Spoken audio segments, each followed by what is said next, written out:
주신 우리 하나님 말씀 스가랴서 6장 1절부터 함께 읽도록 하겠습니다.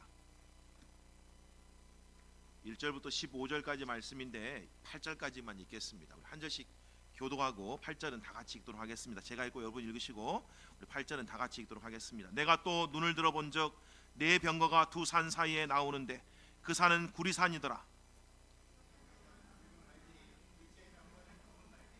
셋째 병거는 흰 말들이, 넷째 병거는 어룽지고 건장한 말들이 메었는지라.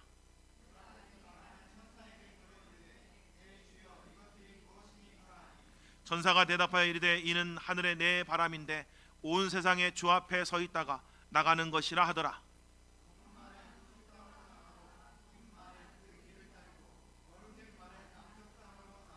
건장한 말은 나가서 땅에 두루 다니고자 하니 그가 이르되 너희는 여기서 나가서 땅에 두루 다니라 하매 곧 땅에 두루 다니더라. 그가 내게 외쳐 말하여 이르되 북쪽으로 나간 자들이 북쪽에서 내 영을 쉬게 하였느니라 하더라. 아멘, 아멘, 아멘. 야고보서 5장에 보니까 의인의 강구는 큰 역사를 이룬다라고 그렇게 적혀 있습니다. 약속하고 있는 거죠. 의인의 기도가 큰 역사를 이룬다고 말합니다. 그래서 어떤 분은 기도하는 한 사람이 기도하지 않는 한 민족보다 강하다 이렇게 말하기도 하지요. 여기 보니까 의인의 기도 이렇게 말하니까 우리가 온전한 사람, 완전한 사람, 흠이 없는 사람 이런 이야기를 하고 있나? 이런 생각을 하시는데 성경에서 의인은 그런 사람이 아닙니다. 성경에서 의인은 어떤 순간에도 하나님만 신뢰하는 사람, 어떤 순간에도 하나님만 의지하는 사람을 의인이라 그럽니다. 왜냐하면 아브라함도 다윗도 모세도 나중에 나오는 성경의 인물들 중에 온전하고 완전한 사람은 한 사람도 없었습니다. 그런데 그들은 어떤 순간에도 하나님만 의지했습니다. 승리할 때도 넘어졌을 때도 주님만 의지했다라는 이야기죠. 그래서 하나님이 그들의 믿음을 보고 의롭다 여겨주셨다 이런 이야기입니다. 그래서 의인이란 다른 사람이 아니고 오늘 이렇게 나와서 주님만 의지하겠다고 간구하는 여러분 같은 분들, 정말 주님만 신뢰하고 주님만 의지하고 주님께만 구합니다 라고 하는 마음으로 나온 분들이 의인이다 이런 이야기예요. 그리고 그 간구가 큰 역사를 이루신다라고 성경이 그렇게 약속하고 있습니다. 그러니 오늘 기도하시는 여러분 그 믿음 가지고 기도하시기 바라고, 그래서 올 한 해 정말 내 인생 가운데 놀라운 일을 하나님이 하시겠구나라고 하는 정말 그런 가슴 벅찬 소망으로 가득한 이 저녁이 되시기를 주님의 이름으로 축복합니다. 아마 2024년 들어오면서 여러분들이 이런저런 결단들을 하셨을 겁니다. 그게 새해 결단이라고 해서 우리가 이런저런 것들을 결단하기도 하잖아요. 그렇죠? 그리스도인들도 그리스도인답게 이런저런 것들을 결단하기도 하고, 또 우리는 송구 영신예배 때 소원 카드를 써서 또 소원 트리에 이렇게 적어서 우리의 결단을 주님께 올려드리기도 했습니다. 그런데 분명한 것은 성경에 보니까 잠언 16장 9절에 보니까 사람이 마음으로 자기 길을 계획할지라도 그 걸음을 인도하시는 이는 여호와시니라 라는 말씀이 있습니다. 그러니까 우리가 아무리 계획을 잘 짰다 할지라도 우리의 걸음은 궁극적으로 하나님이 인도하신다는 거예요. 그러니까 사실 우리가 기도하는 겁니다. 우리 힘으로 다 할 수 있으면 굳이 기도할 필요가 없죠. 그렇잖아요. 우리 힘으로 하면 되는 거니까. 근데 우리가 소원하는 것, 우리가 소망하는 것, 우리가 간절히 기대하는 것들은 어떤 경우에는 우리의 힘으로는 안 되는 것들이잖아요. 그렇죠? 아무리 우리가 열심히 해도, 아무리 우리가 최선을 다해도 안 되는 부분이 분명히 있다라고 우리가 인정하니까 그 부분을 가지고 주님께 의뢰하고 신뢰하는 건 아니겠어요? 그렇죠? 우리 큐티를 하는데 누가복음 1장 쭉 큐티가 나가는데 매일매일 말씀이 어쩌면 저한테 하는 말씀같이 너무 은혜가 됐어요. 특히 사가랴와 엘리사벳의 이야기가 얼마나 큰 은혜가 됐는지 모릅니다. 그런데 거기 자세히 보니까 마침내 하나님이 너의 기도에 응답한다 이렇게 돼 있는데, 여러분이 알고 있는 것처럼 이 사가랴나 엘리사벳은 나이가 많아가지고 도무지 애를 낳을 수 없는 상태였잖아요. 그렇죠? 그런데도 그들은 기도를 쉬지 않았답니다. 그러니까 거기 보니까 드디어 너희 기도가 응답됐다 이렇게 되는 구절이 있는 거 보면 본인들은 이미 육체적으로 애를 낳을 수 없다는 걸 알고도 계속해서 기도했다는 이야기 아니에요? 기도를 포기하지 않았다는 이야기잖아요. 그런데 거기 보니까 너의 기도를 들으셨다라는 표현이 제가 보니까 현재 완료형으로 되어 있더라고요. 하나님이 기도할 때부터 이미 듣고 계셨다는 거예요. 그런데 마침내 때가 되니까 응답해 주셨다, 이렇게 성경이 기록되어 있더라고요. 그게 몇 년인지 모르겠습니다. 좌우지간 육체적으로는 더 이상 아이를 가질 수 없을 때까지 그런 시간이 오래 흘렀겠죠. 그런데도 그들은 기도를 포기하지 않았다는 거예요. 끝까지 주님만 신뢰하고 의지했다. 그리고 마침내 그 기도가 지금 와서 마침내 응답됐다라는 말씀이 나오는 거잖아요. 그렇죠? 그래서 여러분이 알고 있는 것처럼 침례 요한이 이 땅에 왔고, 그 침례 요한이 우리의 주님의 길을 예비하는, 그래서 사람 여자에게서 난 자 중에 가장 뛰어난 자라고 예수님이 그렇게 평가를 해주시는 인물이 그들을 통해서 났다라고 성경이 그렇게 이야기하고 있지 않습니까? 사랑하는 성도 여러분, 우리가 오늘 기도하는데 포기하지 않는 마음으로 기도하셨으면 좋겠어요. 그동안 포기했던 것들, 이런 것들이 할지라도 주님은 다 듣고 계셨다는 거예요. 처음부터 듣고 계셨답니다. 그리고 여전히 지금도 주님이 기억하고 계시는 거래요. 그리고 마침내 주님의 때가 차면 반드시 우리 인생 가운데 역사해 주시겠다는 게 하나님의 약속입니다. 그러니까 오늘 믿음으로 우리가 함께 기도했으면 좋겠고, 사실 오늘 우리가 스가랴서 6장 전체를 보게 될 텐데, 감사하게도 오늘 스가랴서 전체, 이 6장 전체의 주제가 역사를 주관하시는 여호와 하나님이라는 거예요. 놀랍지 않습니까? 내 인생, 내 삶, 내 가정, 우리 교회, 우리 이 땅의 역사들 우리가 주장하는 게 아니고, 우리 마음대로 가는 게 아니고, 하나님의 뜻대로 하나님이 주장하시고 다스리고 통치하시고 그 섭리 가운데 인도하신다라고 그렇게 성경이 이야기합니다. 그러니까 오늘 우리가 처음 찬양하면서 주님의 기쁨 되기 원합니다라고 우리가 찬송을 했는데, 주님이 기쁨 되기를 원한다는 건 다른 게 아닙니다. 여러분, 성경에 보면 이미 예수님 시대까지는 성경에 다 기록되어 있잖아요. 역사가, 인류 역사의 처음이 창세기 이미 다 기록되어 있습니다. 그리고 감사하게도 인류 역사의 끝이 요한계시록에 다 기록되어 있습니다. 그러니까 우리를 기준으로 하면, 지금 시대를 살고 있는 우리를 기준으로 하면 역사의 처음과 끝이 이미 다 뭐예요? 기록되어 있고 정해져 있다, 이 말입니다. 놀랍잖아요, 여러분. 역사의 끝이 정해져 있대요. 그러니까 지혜로운 사람은 하나님이 이미 역사의 끝을 정해놨다는 거예요. 반드시 이렇게 된다. 이게 요한계시록입니다. 반드시 주님 다시 오신다. 반드시 주님 다시 오셔서 하나님 나라가 이 땅에 세워진다. 이게 역사의 끝이에요. 이미 정해져 있습니다. 그리고 하나님 반드시 그 뜻을 이루어 가신다, 이 말이에요. 그러니까 지혜로운 사람은 자기의 뜻을 어디에 맞춰요? 하나님의 뜻에 맞춰서 사는 사람들이다 라고 성경이 말하는 거예요. 내 뜻이 하나님의 그 온전하신 뜻에 맞춰지기를 원하는 거예요. 그게 주님의 기쁨 되는 삶입니다. 반드시 하나님의 나라가 임하는 거구나. 그러니까 하나님 나라에 합당한 삶을 살아야 되는구나. 하나님 나라가 반드시 임하는 거구나. 그러니까 하나님 나라에서 내가 칭찬받는 인생으로 끝내야 되는구나. 하나님 나라가 반드시 이 땅에 임하는 거구나. 그러니까 내가 지금 여기서 사는 것보다 더 중요한 것은 주님 오셨을 때, 하나님 나라가 이 땅에 임했을 때 내가 그때 주님 앞에서 칭찬받는 인생이 돼야 되는 거구나. 이게 더 중요한 거구나. 이걸 발견하고 이걸 붙들고 그 목표를 향해 살아가는 것이 하나님을 기쁘게 하는 삶입니다. 그렇잖아요, 그렇죠? 오늘 신방을 갔는데 그렇게 간증을 하더라고요. 차가 갑자기 없어져가지고 교회 오기가 너무 힘들었답니다. 그래서 간절히 주님, 교회를 가서 하나님 앞에 예배드려야 되는데 차 좀 주십시오. 그래, 놀랍게요, 하나님이 그 기도에 금방 응답을 해주셔서 크리스마스도 송구 영신 예배도 올 수 있었다는 거예요.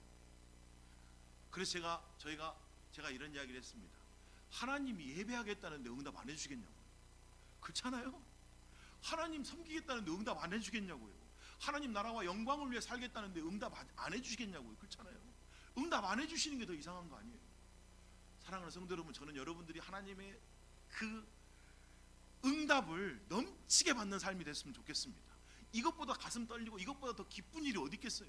하나님이 살아계셔서 내 기도를 응답하고 계시는구나. 하나님 살아계셔서 내 기도 가운데 역사하고 계시는구나. 하나님은 진짜 역사하시네.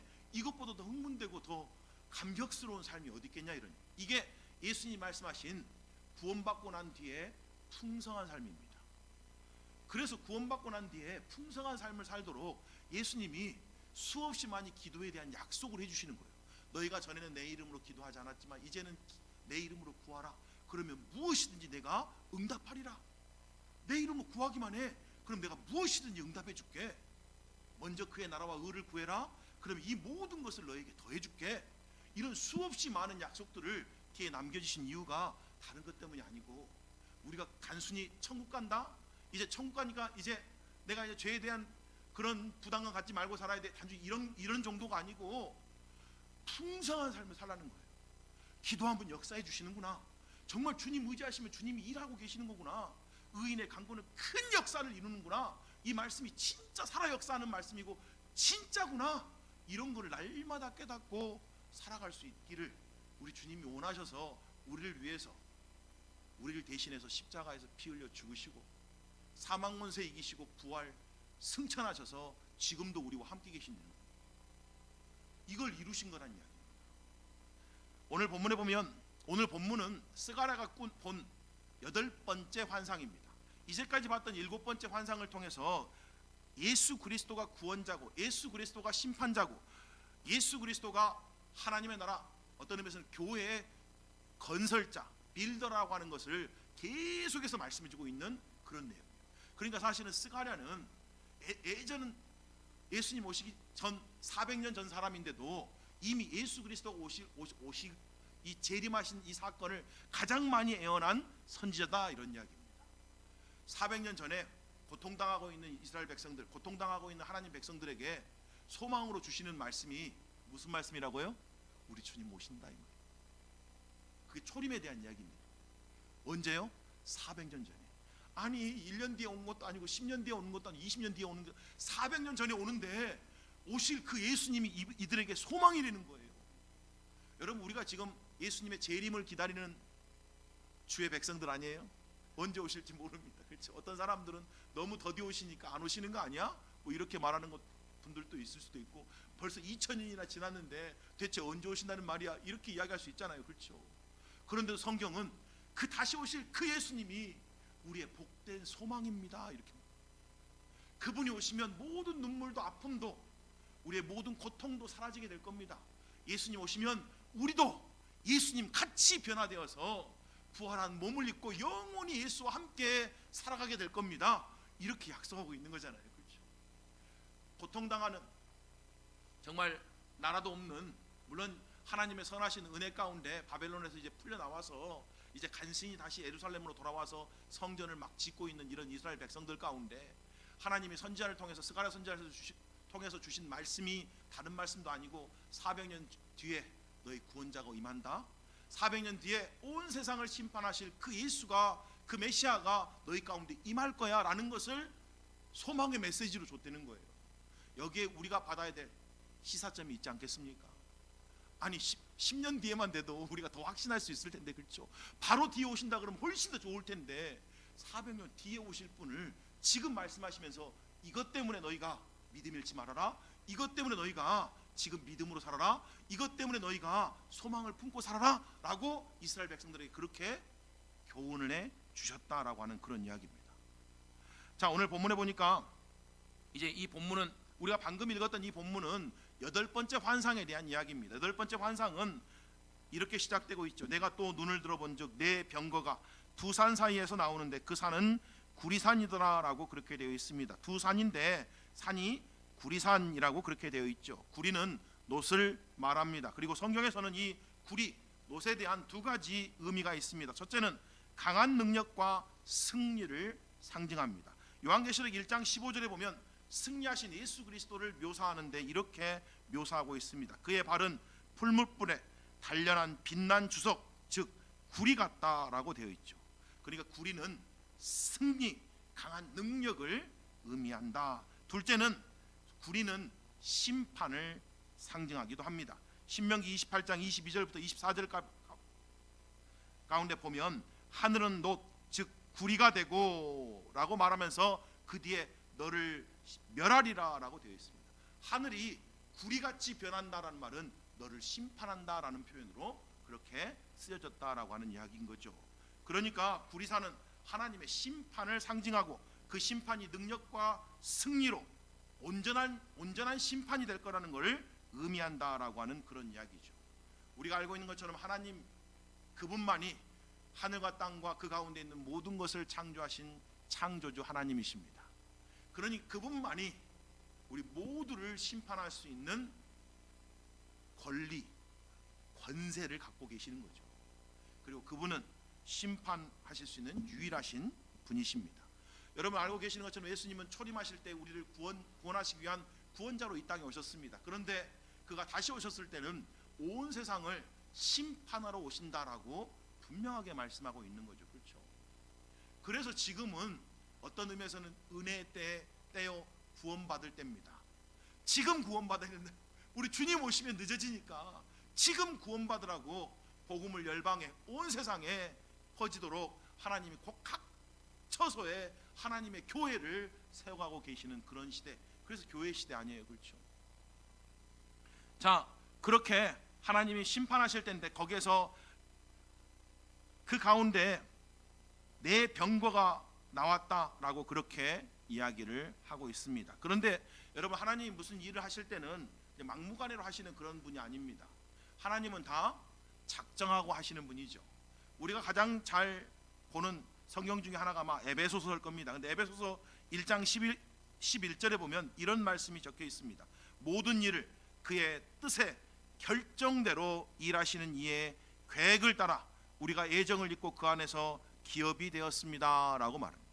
모든 일을 그의 뜻에 결정대로 일하시는 이의 계획을 따라. 놀랍잖아요. 하나님이 그냥 일하시는 게 아니고 하나님은 계획을 갖고 일하신대요. 그리고 하나님은 그 뜻을 가지고 일하신대요. 그러니까 하나님의 뜻이 이루어지는 거예요. 그래서 나중에 사도행전을 보면 성도들 간에 의견이 갈릴 때는 항상 이런 말을 했어요. 주의 뜻이 이루어지기를 원합니다. 그렇죠? 사도 바울이 예루살렘으로 가려고 하니까 수많은 사람들이 성령의 감동을 받아서 예루살렘에 가면 반드시 박해를 받고 반드시 결박될 거라고 하는 환상을 봤습니다. 그러니까 환상을 본 사람들이 절대 가지 말라는 거예요. 그런데도 사도 바울도 하나님께 응답을 받았는데 나도 한다. 가면 내가 핍박받을 거 아는데 하나님은 나는 반드시 가야 된다는 거예요. 그래서 나는 가야 된다 그랬더니 더 이상 말릴 수 없었던 다른 성도들이 뭐라고 말해요? 주의 뜻이 이루어지기를 원합니다. 우리 인생에 주의 뜻이 이루어지기를 원합니다. 이 말보다 더 복된 말이 저는 없다고 여겨집니다. 왜 그런지 아십니까? 우리 주님이 선하고 좋으신 분이기 때문에. 저는 이제까지 예수님 믿으면서 제일 제가 귀하게 여긴 말씀이 우리 주님이 선하고 좋은 분이라는 이 말씀입니다. 우리 마태복음 봤지만 악한 자라도 자식에게 좋은 것 줄 알거든 하물며 너희 하늘에 계신 하나님 아버지께서 너희 구하는 자에게 좋은 것 주지 않겠느냐라는 말씀이 있잖아요. 우리 하나님이 너무 선하고 좋으신 분이라서 그래서 나중에 다른 데 가보면 구하는 자에게 가장 좋은 거 성령 주셨다 이렇게 말하는데 여러분 성령이 뭐 어떤 분이시죠? 그리스도의 영, 다른 말로 하면 예수 그리스도를 줬다는 이야기입니다. 예수 그리스도가 우리를 대신해서 죽으셨을 뿐만 아니라 예수 그리스도 그분의 영을 우리에게 은사로 선물로 주셨다는 거예요. 우리를 너무 사랑하시니 우리 주님이 가장 선하고 좋으신 것으로 우리에게 허락하시는 분이니까 주의 뜻이 이루어진 것보다 더 좋은 일은 없는 거예요. 그렇잖아요? 내 뜻이 이루어지는 게 아니고 내가 원하는 게 이루어지는 게 아니고 주님의 뜻이 내 삶 가운데 이루어지는 것, 주님의 뜻이 내가 기도하는 저 대상 가운데 이루어지는 것. 그래서 중보기도의 핵심은 내가 원하는 대로 저 사람이 변화되기를 원하는 게 중보기도가 아닙니다. 여러분. 중보기도의 핵심은 저 사람에게 하나님의 뜻이 이루어지게 하옵소서 이렇게 기도하는 거예요. 내 배우자를 놓고 기도할 때나 내 자식을 놓고 기도할 때나 하나님 내가 원하는 대로 이루어지게 해서 이런 기도를 하는 게 아니고 이건 성경적인 기도가 아니에요. 이렇게 기도하는 게 아니고 하나님 내 배우자에게 내 자녀에게 주의 뜻이 이루어지게 도와주십시오. 주님의 뜻이 이루어지게 해주세요. 이렇게 기도한다는 이야기예요. 오늘 기도하러 오신 여러분들은 기도의 용사잖아요. 오늘 여러분들이 이런저런 모양으로 기도하실 텐데 주의 뜻이 이루어지기를 위해서 함께 기도하십시오. 그러면 저도 제 두 자녀를 위해서 그렇게 기도하잖아요. 근데 우리 자녀들의 삶을 보면 좋을 때도 있고 어려울 때도 있고 힘들 때도 있잖아요. 그렇죠? 근데 주의 뜻이 이루어지면 어려움을 통해서도 정말 유익한 교훈을 배울 수 있을 거 아니에요. 그렇잖아요. 그럼 그게 축복이잖아요. 그럼 고난이 축복이 되는 거 아니에요. 아무리 좋은 일이 있어도 그게 교만해져 버리면, 하나님을 멀리 떠나버리면 그게 무슨 의미가 있냐고. 아무리 어려워도 어려움 가운데 더 주님께 나와서 주님만 붙들 수만 있으면 도리어 어려움이, 고난이 우리에게는 축복 아니에요. 그렇죠? 그러니까 주의 뜻이 이루어지는 것보다 더 복된 일은 없는 거 아니겠어요? 우리 가정에 주의 뜻이 이루어지고, 우리의 삶 가운데 주의 뜻이 이루어지고, 그렇죠? 우리 교회 가운데 주의 뜻이 이루어지고, 아무리 어려움 속에서도, 아무리 힘든 속에서도, 이 땅의 삶이 정말 힘들고 어려움 속에서도 주의 뜻이 이루어지면 2024년 한 해 동안 우리가 살아가는 동안 이런저런 일이 있겠지만 그 안에서 주님께 더 가까이 가고, 더 주님을 알고, 더 주님을 의지하고, 더 주님을 사랑하게 됐다면 이거야말로 정말 축복 아닙니까? 그렇잖아요. 이거야말로 복 있는 삶인 거잖아요.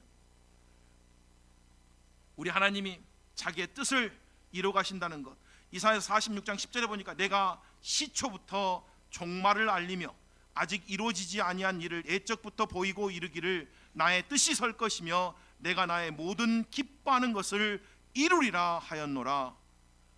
우리 하나님이 분명하게 말씀하셨어요. 내가 예전에 미리 될 것을 이미 다 보여줬다. 그리고 나의 기뻐하는 뜻이 반드시 설 거야, 반드시 이루어질 거야 라고 미리 말씀해 주셨다는 거예요. 그런데 성경에 보니까 지금까지 안 이루어진 예언은 오직 요한계시록 예언밖에 없습니다. 주님 다시 오신다는 예언밖에 없는 거예요. 다른 예언들은 성경에 있는 것들이 거의 다 이루어졌습니다. 그런데 이제 주님 다시 오시는 그 예언, 그래서 주님 다시 오셔서 이 땅 가운데 뭐 7년 환란이 있고, 그 다음에 뭐 천년 왕국이 임하고, 또 백보자의 심판이 있고, 뭐 새하늘과 새 땅이 열리고, 이런 이제 마지막 예언들, 우리 종말론적 예언이라고 하는 요것 말고는 모든 예언이 다 이루어졌습니다. 그래서 성경 예언을 연구하는 학자들의 말에 의하면 이제는 예수님 오시는 것 말고는, 이제 예수님 오시는 것이 우리가 지금 맞이할 가장 가까운 예언이라고 그러는 거예요. 예수님 오실 준비가 다 됐다는 거예요. 예수님 오시기만 하면 그 다음부터는 착착착 진행되는 나머지 이야기는 그 뒤에 펼쳐질 거지만, 예수님 오신 것 빼고는 다 이루어졌다, 이렇게 말하고 있는 거예요.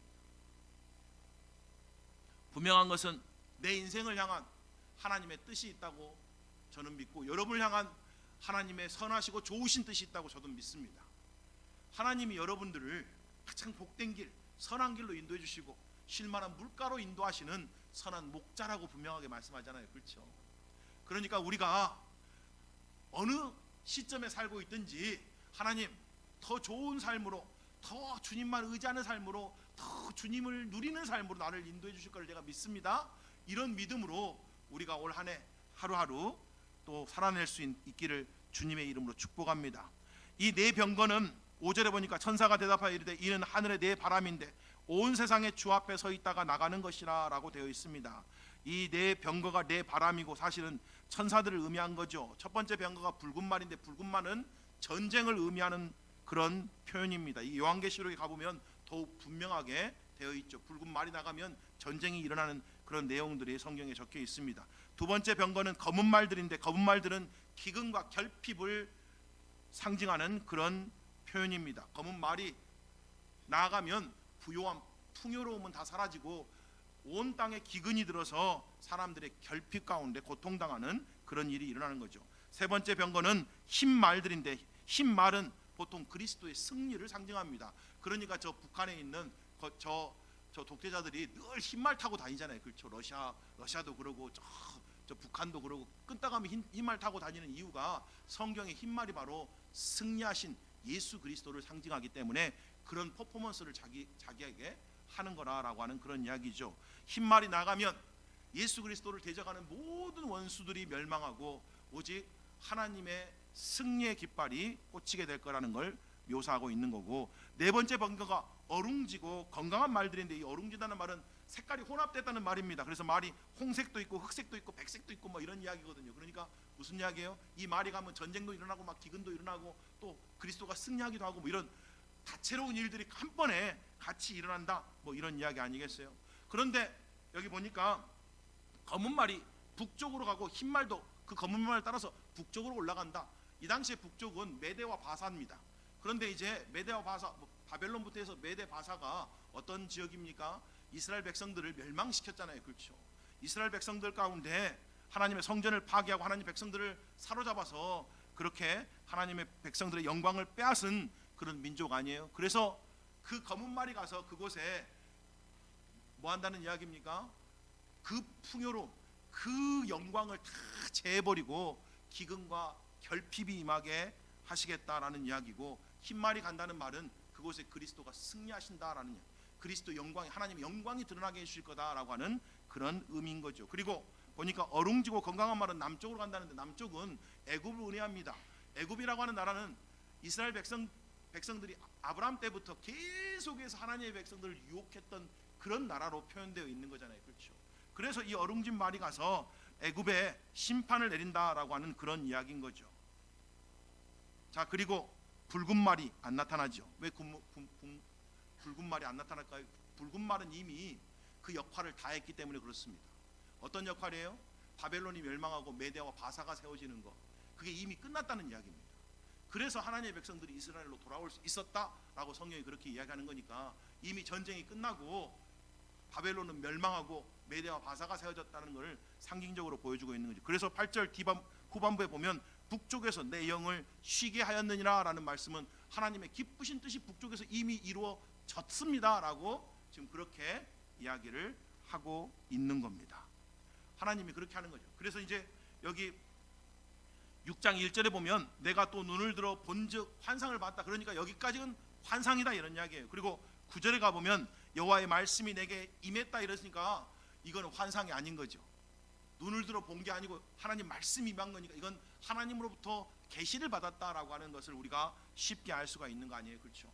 어떤 학자들은 이 9절부터 15절도 9번째 환상이다라고 그렇게 생각하는 분들도 계시는데, 그게 아니고 이 9절부터 15절은 하나님이 직접 말씀해 준 내용이니까 하나님의 계시, 특별히 이제까지 환상을 결론적으로 말씀해 주고 있는 그런 내용입니다. 근데 이 결론적으로 말씀한 내용도 똑같아요. 여기 보면 12절에 보니까 보라, 싹이라 이름하는 사람이 자기 곳에서 돋아나서 여호와의 전을 건축하리라. 그가 여호와의 전을 건축하고 영광도 얻고 그 자리에 앉아서 다스릴 거요, 또 제사장이 자기 자리에 있으리니 이 둘 사이에 평화의 은혼이 있으리라 하셨다라라고. 여기서 싹은 순 메시아를 의미합니다. 그리스도를 상징하는 거죠. 그리스도가 그 자리에서 잔다는 건 다윗의 뿌리에서 난다, 다윗의 후손으로 반드시 태어날 거다라고 하는 메시아 예언을 담고 있는 그런 내용입니다. 그런데 이 앞에 어떤 내용이 있어요? 은과 금을 받아서 멸류관을 만들어서 대제사장 여호수아의 머리에 씌우는 장면이 앞에 나옵니다. 그런데 여러분, 구약 시대에는 대제사장과 왕이 분명하게 구별되어 있었어요. 대제사장은 대제사장 역할을 해야 되고 왕은 왕의 역할을 해야 되는데, 지금 대제사장이 여호수아에게 멸류관, 왕의 멸류관을 씌운다는 말은 사실은 지금 여호수아에 대한 이야기가 아닌 거예요. 여호수아는 여기서 예수 그리스도를 예표하고 있는 사람입니다. 그러니까 예수 그리스도가 오면 예수 그리스도가 어떤 분이 되신다는 거예요? 대제사장이자 우리의 왕이 되시는 분이다, 이걸 표현하고 있는 거죠. 그가 다윗의 뿌리로부터 반드시 나서서 그와 제사장과 왕 사이에 평화의 은원이 있다 이 말이니까 두 가지 역할을 같이 한다 이 말인 거죠. 그렇죠? 예수 그리스도가 자기의 생명을 내어주심으로 말미암아 하나님과 우리 사이를 화평케 하시는 대제사장이십니다. 지금도 그래서 우리에게는 대제사장이 있는 거잖아요. 그렇죠? 그분이 우리를 변호해 주시잖아요. 그래서 우리가 대제사장을 믿고, 대제사장인 예수 그리스도를 믿고 담대하게 하나님의 보좌 앞에 나와서 때를 따라 돕는 은혜를 간구할 수 있다라고 성경이 그렇게 말씀하고 있는 거 아니에요? 그렇죠? 그리고 동시에 그가 우리의 주님, 왕이시다, 우리를 다스리시는 분이시다, 우리를 인도하시는 분이시다라고 성경이 그렇게 말씀하고 있는 거죠. 그리고 이 일을 반드시 하나님이 이루실 거다라고. 그러니까 그 말씀을 듣고 너희가 위로를 받아라, 그러니까 이 말씀을 듣고 너희가 소망을 품어라, 지금 그 이야기를 해주고 계십니다. 베드로 전서 후서나 뭐 데살로니가 전서 후서 이런 것들은 다 장차 오실 메시아에 대한 이야기를 담고 있는 그런 성경입니다. 그런데 1세기 그렇게 혹독한 핍박과 박해를 받고 있는 성도들에게 하나님이 사도들을 통해서 주신 말씀은 다른 게 아니고, 우리 주님 반드시 오신다, 우리 주님 반드시 다시 오실 거야. 그러니까 그 말로 서로 위로를 받아라. 그 말로 서로 격려해라. 그 말로 서로 믿음을 굳게 세워줘라. 이렇게 말씀하셨다는 거예요. 역사의 끝이 이미 다 정해졌는데 거기 보니까 그리스도 안에 있는 자들이 이미 승리하는 자랍니다. 우리가 그리스도 안에 있으면 우리는 이미 승리하는 자, 승리자들입니다. 우리가 그리스도와 함께 승리자로, 그리스도와 함께 왕노를 할 자로 드러날 거란 이야기예요. 그러니까 우리가 그 과정 가운데 어떤 일이 일어날지 모르겠지만, 물론 그 과정도 하나님이 말씀하신 것처럼 자기의 기쁘신 뜻을 이루어 가시겠지만, 우리는 분명하게 그 끝을, 결과를 알고 있고, 우리가 주님 편이면 그 끝에서 우리가 주님과 함께 승리의 깃발을 휘두르게 될 것을 알고 있으니까, 우리가 이 땅 가운데 이런저런 만나도 낙심하지 말고, 이런저런 어려움이 있어도 절대 무너지지 말고 다시 일어서시라고. 의인은 7번 넘어져도 뭐 한대요? 8번 일어난답니다. 그게 의인이에요. 이걸 칼뱅은 성도의 견인이라고 합니다. 성도는 어떻게 드러나냐? 아무리 어려움이 있어도 다시 일어난대요. 믿음으로. 그게 성도래요. 그게 하나님이 그 안에 살아계신다고 하는 증거, 그게 구원이 그 삶 가운데 실제가 됐다고 하는 증거라는 거예요. 어떤 어려움이 있어도 우리가 흔들릴 수 있겠죠. 잠시 방황할 수도 있고, 잠시 어려울 수도 있고, 잠시 괴로울 수도 있고, 잠시 두려울 수도 있고, 잠시 염려가 될 수 있어도 하나님의 아들이신 예수 그리스도가 우리와 함께 하시면 반드시 다시 일어설 겁니다. 이렇게. 오늘 다윗이 성경에 보니까 가장 절망적이었을 때 자기의 가족들을 다 다른 아말렉 족속이 와가지고 다 데려가 버렸습니다. 자기를 따르는 사람도 자기를 돌로 쳐 죽이려고 그랬어요. 그냥 너무 답답해서 다윗이 무릎 꿇고 하나님 앞에 기도했대요. 그런데 성경이 이렇게 돼 있어요. 다윗이 그때 하나님을 기억함으로 일어섰더라. 사랑하는 성도 여러분, 2024년이 만만치 않은 한 해가 될 거라고 여기저기서 보도하고 있습니다.